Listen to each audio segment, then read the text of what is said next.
të tregosh dashamirësi ndaj jetimëve. Jetimet janë parësor.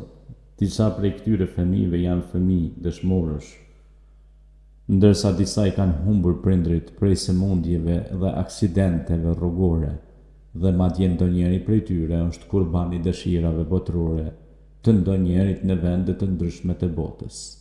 Pa jetuar ende fëmijërinë e tyre, janë përballur me fytyrën e ftoftë të luftës, e cila aq sa shkatron qytetet, shkatron dhe shpirtat.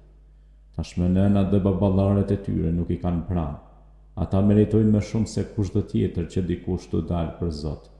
Ata ashtu si jetimet pranë Umu Derdas shpresojnë si harish nga i dërguari i Allahut, interesim nga besimtarët dhe dashamirësi dhe mëshuri.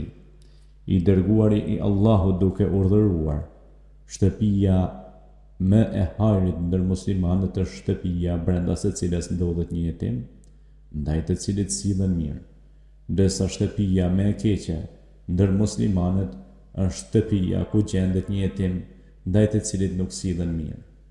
Na kujton neve se sjellja e mirë apo e keqe ndaj një jetimi është një kriter i rëndësishëm që përcakton faktin që një folë të jetë e mirë apo e keqe.